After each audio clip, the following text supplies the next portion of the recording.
It started on the 5th of December.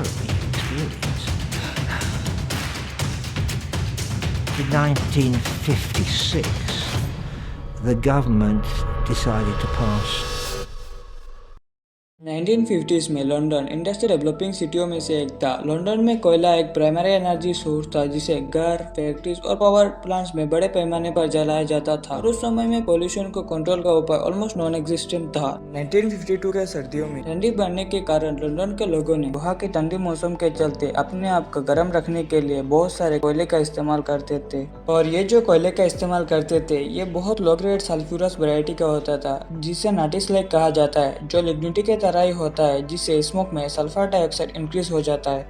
London में बहुत सारे ऐसे पावर स्टेशन थे जिनमें कोयले का इस्तेमाल किया जाता था। फुलहैम, बटरशिया, ग्रीनविच, वेस्टहम, एनसाइड और किंगस्टन अपॉन टेम्स ये सब वही पावर स्टेशन थे जिनमें कोयले का इस्तेमाल किया जाता। तो पहले से ही लंदन के लोगों के घर में इस्तेमाल होने वाले कोयले के कारण पोल्यूशन हो रहा था और ऊपर से इन पावर स्टेशन से निकले धुएं के कारण यह पोल्यूशन और भी ज्यादा हो गया। गाड़ी से निकली धुआं, खासकर डीजल से चलने वाली बसेस, इंडस्ट्रीज और कमर्शियल सोर्स के कारण पोल्यूशन और भी इंक्रीज हो गया। लंदन के लोगों के घर, फैक्ट्रीज, गाड़ी और पावर स्टेशन से निकली धुआं एटमॉस्फेयर में जाकर डिस्पर्स हो जाना चाहिए था, लेकिन यह धुआं एटमॉस्फेयर में जाकर डिस्पर्स नहीं हुआ क्योंकि उस समय लंदन के ऊपर एक एंटी साइक्लोन था जो एयर को नीचे की ओर धकेल रहा था जिससे टेम्परेचर इन्वर्जन हो गया। वैसे तो नॉर्मल टेम्परेचर में जमीन के पास का जो एयर होता है वो गर्म होता है और जो ऊपर का एयर होता है वो जमीन के एयर के मुकाबले ठंडा होता है, लेकिन टेम्परेचर इन्वर्जन में जो ठंडे एयर का लेयर था वो गर्म एयर के नीचे आ गया और इस वजह से ठंडे एयर गर्म एयर के नीचे फंस गया, जिस वजह से लंदन के लोगों के घर, इंडस्ट्रीज, गाड़ीज और पावर स्टेशन से निकली धुआं एटमॉस्फेयर में रिलीज नहीं हो पाया और जमीन के पास ही फंस गया और इसके रिजल्ट में लंदन को इतिहास का सबसे खराब पोल्यूशन बेस्ड फॉग का सामना करना पड़ा जिसे आज हम ग्रेट स्मोक ऑफ लंदन के नाम से जानते हैं। स्मोक के वजह से लंदन को हेल्थ इफेक्ट, एनवायरमेंट इफेक्ट और इकोनॉमिक इफेक्ट जैसे कठिनाइयों का सामना करना पड़ा था। सबसे पहले बात करते हैं हेल्थ इफेक्ट के बारे में। ग्रेट स्मोक के वजह से सबसे ज्यादा इम्पैक्ट लंदन के लोगों के हेल्थ पर पड़ा।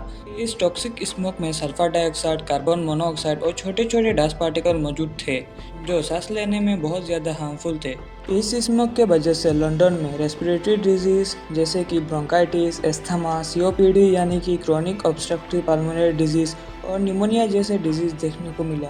इसके अलावा आँख में जलन जैसी बीमारी जो कि सल्फर डाइऑक्साइड के संपर्क में आने से लोगों को हो रहा था और हाइपोक्सिया जैसी बीमारी जो कि ऑक्सीजन की कमी के वजह से लोगों को हो रहा था। इस स्मोक के वजह से हुई बीमारियों के कारण करीब 12,000 लोगों की मौत हुई थी। अब बात करते हैं एनवायरमेंट इफेक्ट के बारे में। ग्रेट स्मोक का इम्पैक्ट स्पेशली एनवायरमेंट का एयर, वेजिटेशन और एनिमल्स के ऊपर पड़ा था। तो पहले बात करते हैं ग्रेट स्मोक के इम्पैक्ट एयर पर कैसे पड़ा। एयर में डेंस सूट, टायर पार्टिकल और सल्फर डाइऑक्साइड मौजूद था और इन सभी चीजों के वजह से एनवायरमेंट टॉक्सिक बन गया। स्मोक के एसिडिक नेचर के वजह से बिल्डिंग, मॉन्यूमेंट एंड इंफ्रास्ट्रक्चर पर भी बहुत ज्यादा नेगेटिव इम्पैक्ट पड़ा था। इसके बाद बात करते हैं वेजिटेशन के बारे में। टॉक्सिक एयर के वजह से प्लांट लाइफ के ऊपर नेगेटिव इम्पैक्ट पड़ा जिस वजह से लंदन में जो क्रॉप्स थे वो डैमेज होने लगे। तो आप बात करते हैं स्मोक का इम्पैक्ट एनिमल पर कैसे पड़ा। बहुत सारे पालतू और जंगली जानवर को सांस लेने में तकलीफ हुई और कुछ जानवर तो पॉइजनस एयर के संपर्क में आने से